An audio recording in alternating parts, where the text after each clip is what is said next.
I'm kind of, let's do this.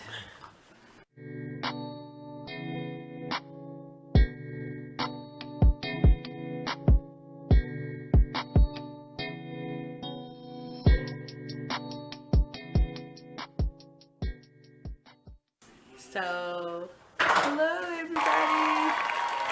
Welcome back to the next episode of the micky-ly experience. I, of course, am micky-ly.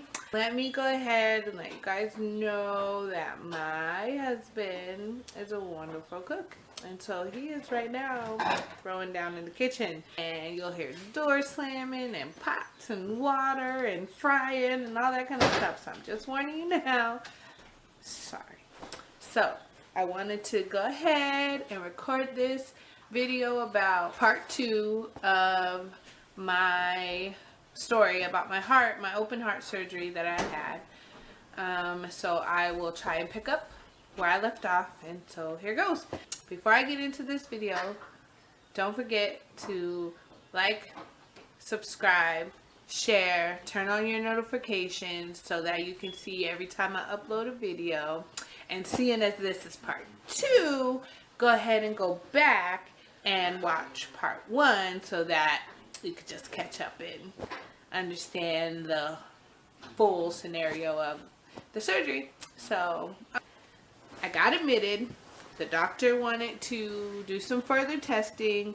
At that point, I was just kind of like so tired, and I finally, like, you know, eased up with all the pain that I was in. The medicine that they gave me helped a little bit, so I just decided I was gonna try to take it easy and rest.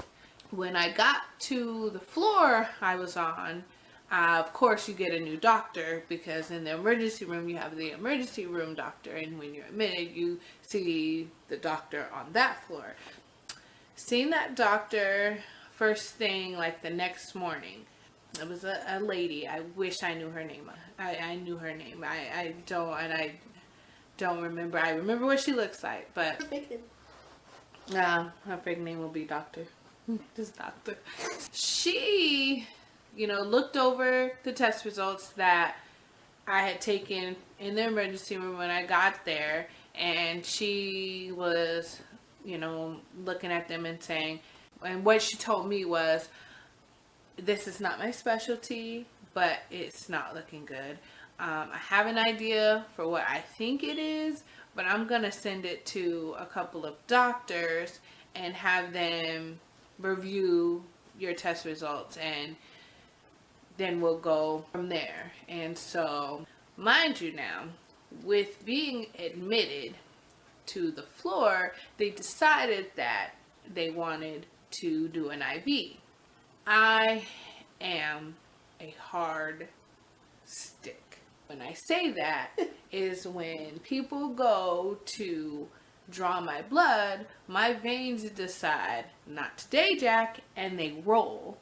Or I am dehydrated, and whatever the case is at the time, it never goes well. So it took, I don't know, 3 different nurses,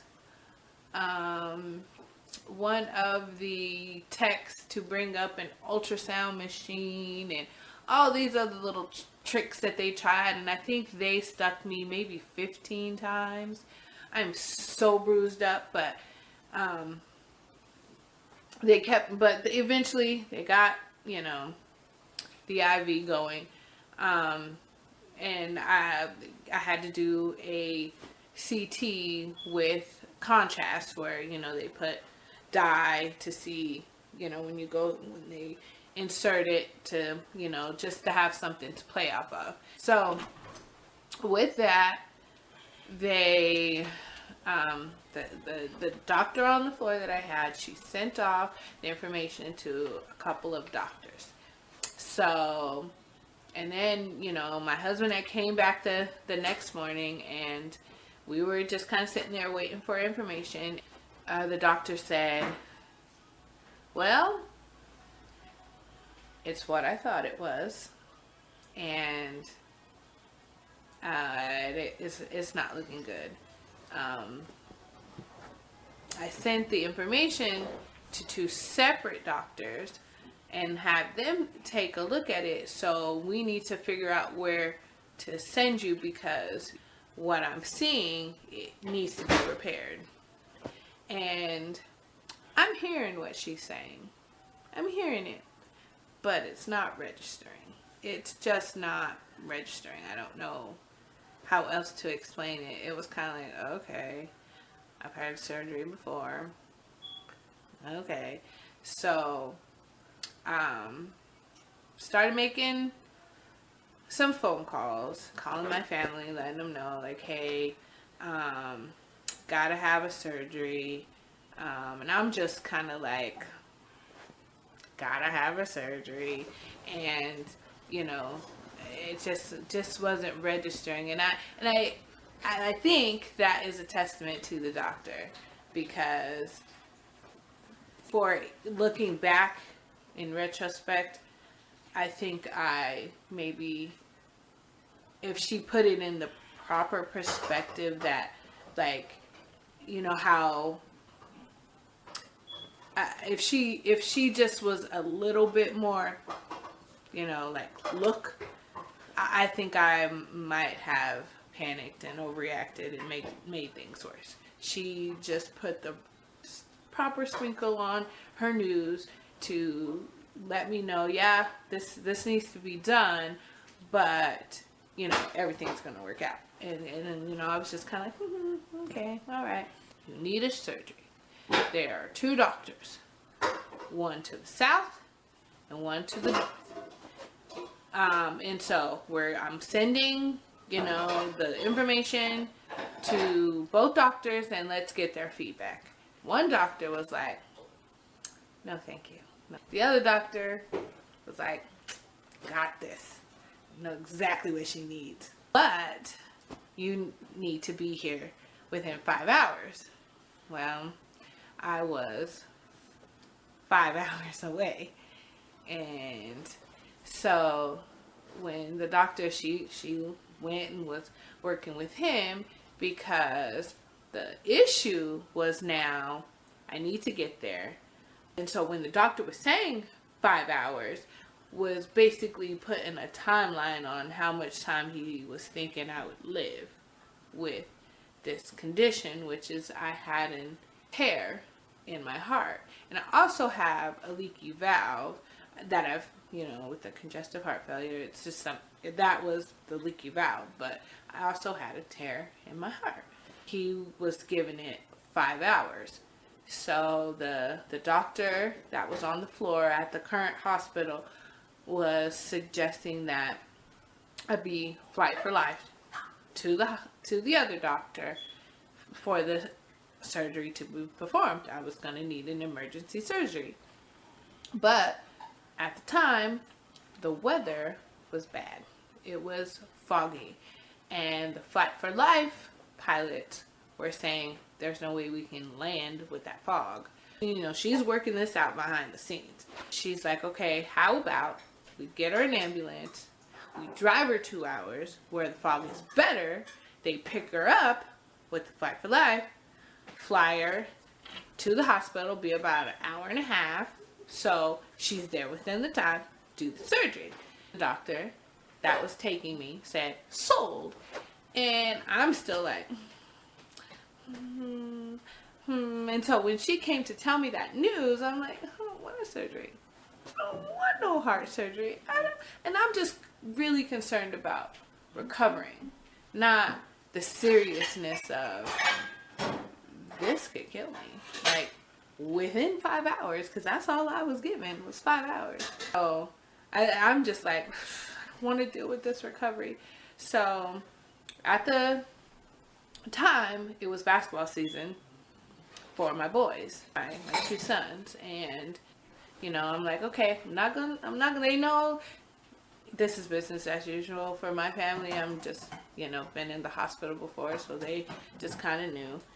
I'm like, I'm not gonna tell them, you know, like that I'm gonna go have a heart surgery. I'm not gonna tell them.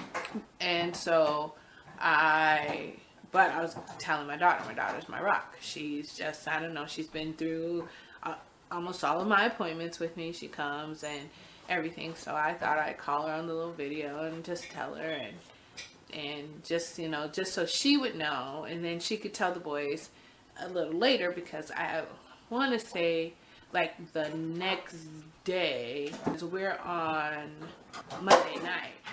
No, we're on Tuesday at this point.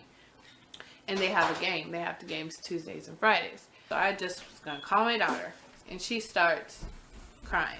Now, I did have for my own self, I did have like a few minutes of a breakdown. And I was crying. But only because anybody who knows me knows crying is not my deal. But I cried because I didn't want the surgery. I just didn't want to recover from open heart surgery. I want to. But my daughter starts crying. So from that point on, I was just kind of broken. Just broken. Like any person after that I talked to, I couldn't get through that conversation without tears. The seriousness of the situation was starting to register. Like, oh my goodness. Like, so that instantly regretted telling her, because I didn't want her to worry. She has to focus on school. She has things to do. Now I was regretting telling her.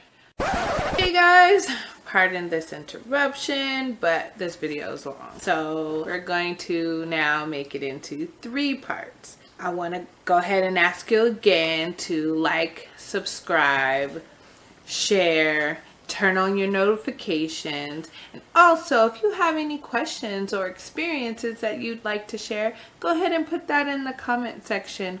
I will address those and talk about things in my recovery video that I'm going to make after this. So thanks again. I am Micky-ly, and I approve this experience.